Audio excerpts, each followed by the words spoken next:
Hey y'all, I guess I should start branding stuff because business and all that. So this is Owen, also known as Trebuchet Disc Golf, with a friendly public service announcement about how to film your throws so that your friendly neighborhood coach can have an easier time looking at what you're trying to work on.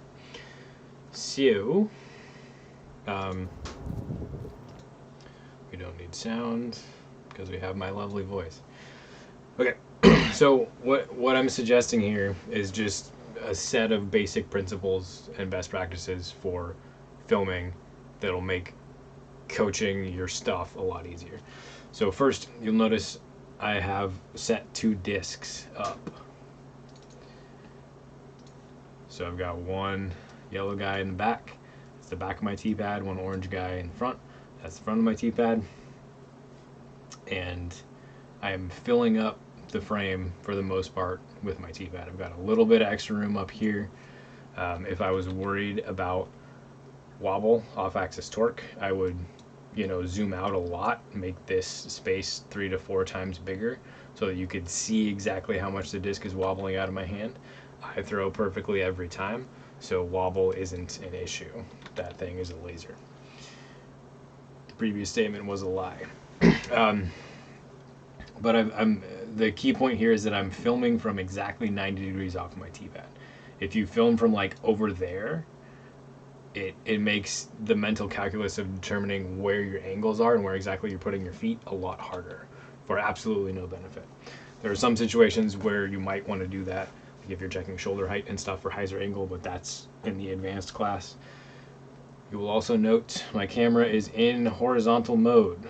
Because I'm filming a side shot, I want to be horizontal.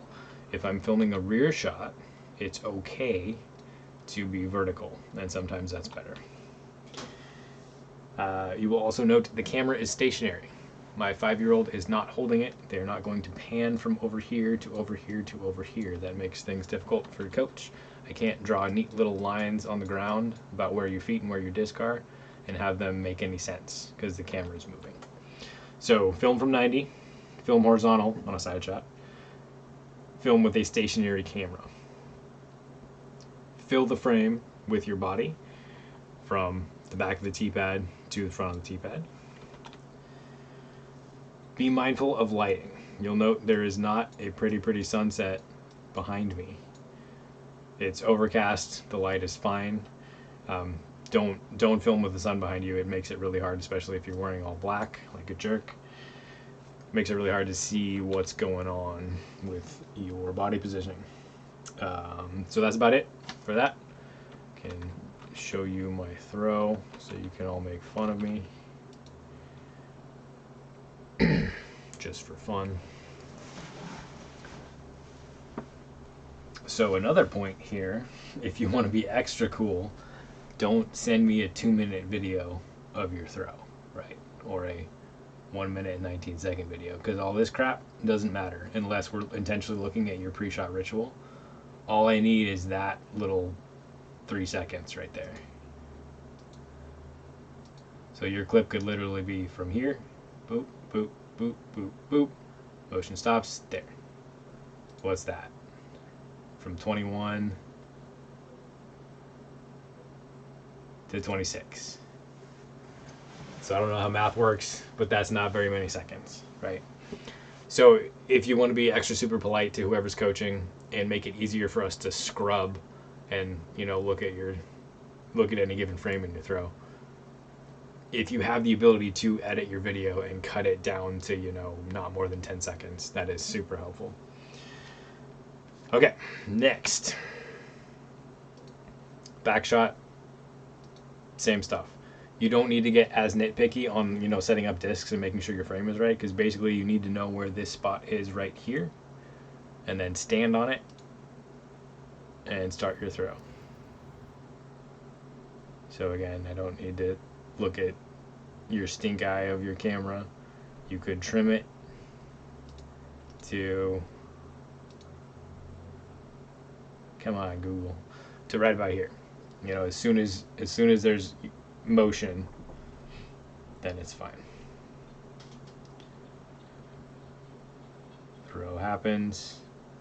So don't cut off the disc flight because we're all here to watch discs fly. So just let that sucker land just for the fun of it, and then cut it off right there if you're editing for clips. Yeah, that's about it. So, to recap, film from 90 degrees on a side shot, film horizontal on a side shot, always film with a stationary camera, always, always.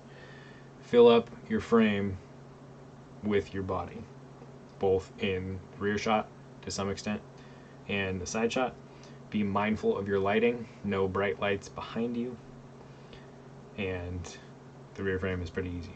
Just make sure you're starting from a central point with your feet at the bottom of the frame, and then throw from there.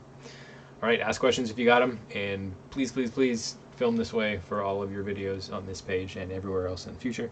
One more note on advanced things: if you're looking at shoulder angles for hyzer specifically, it can be useful to film not from 90 degrees, but from about 15 to 20 degrees behind 90.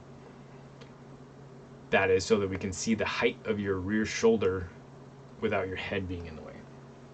That can be useful if you're getting really nitpicky on staying on a consistent hyzer plane, which is something that a lot of people are getting more, having more awareness of now with what coaching is going on online. There's one other thing.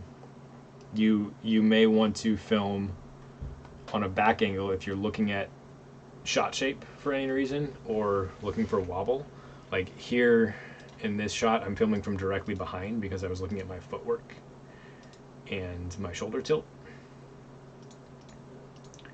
And there's a good period of time, well, that's not too bad. Because I'm on a hyzer, you can see the whole disc, the whole flight path rather, but you may want to film from a little bit of an off angle to see more of the flight path if you're worried about wobble and such.